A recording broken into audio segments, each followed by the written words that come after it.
The underlying message is the president is sending us there to make it clear that we stand with South Korea, we stand with our allies in the region, and we will continue to bring maximum economic and diplomatic pressure to bear until North Korea abandons its nuclear and ballistic missile programs that threaten the United States of America.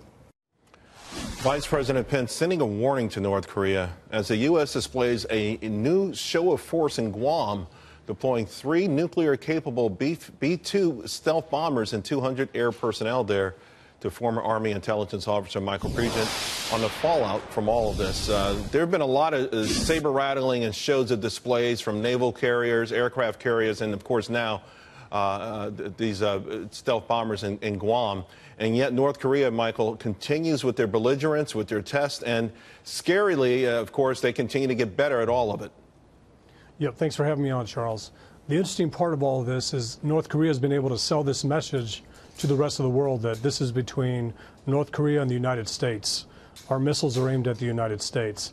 What's good here is that South Korea's president has actually given President Trump credit for the talks between the two countries.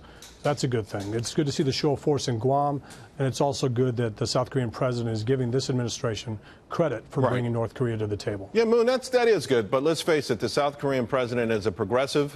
He didn't want to bring in missiles in. He was okay with renewing the Sunshine Policy, which at one point funneled millions of dollars from South Korea into North Korea without any sort of accountability. No doubt a lot of that money went to the missile development program in the first place. So President Trump is dealing with juggling a lot of balls here, trying to get China to cooperate, trying to get South Korea to grow a backbone, and having to figure out what Japan's role should be in this, and maybe should they ditch their constitutional constitution, their pacifist constitution. Right. All those players that you mentioned have to play a role here. And it's, again, just like the Iran deal, it's the United States that continually deals with the risks of North Korea becoming a nuclear power and has to convince their neighbors like South Korea and Japan that they're actually a threat. Of course, Japan's on board.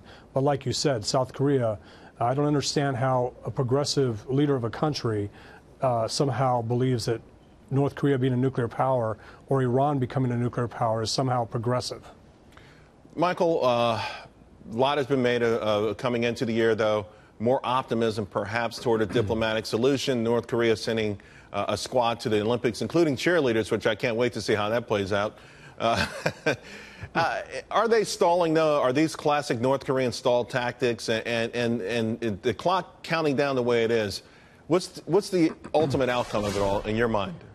Well, I think if you listen to Russia and China, they're pushing for some sort of nuclear deal with North Korea that is similar to what the Iranians got, an incentive-based nuclear deal that relies, again, on IAEA sanctions, or not sanctions, but inspections of North Korean nuclear facilities.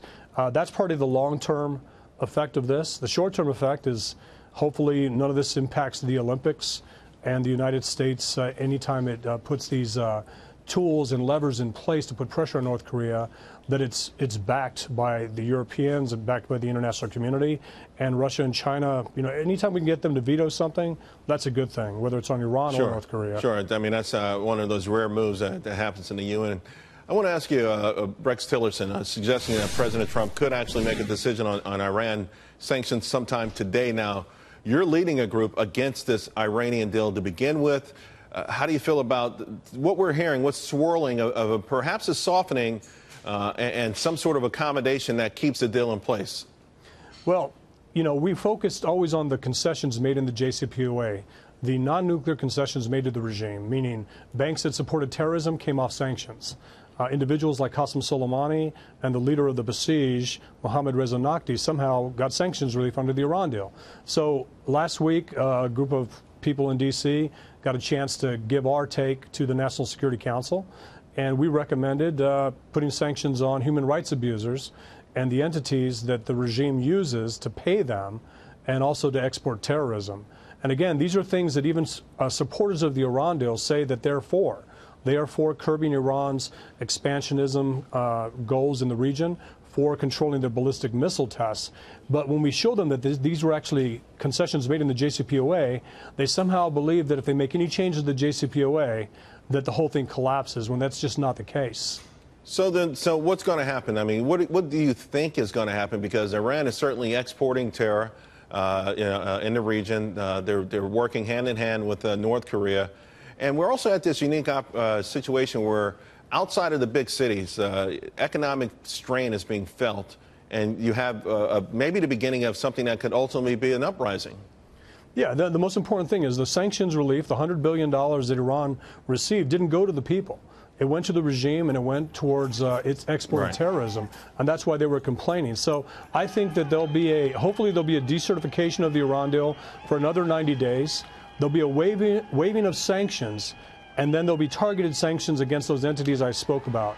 The human rights abusers, individuals within the IRGC and the Basij, and the banks that support them. Hopefully that's what happens. But we're hearing that the IRIB, which is Iran's broadcasting network, will be sanctioned, and it's the propaganda wing for the regime. Michael Pregent, thank you very much. Appreciate it. Thanks, Charles. Appreciate it. Thank you.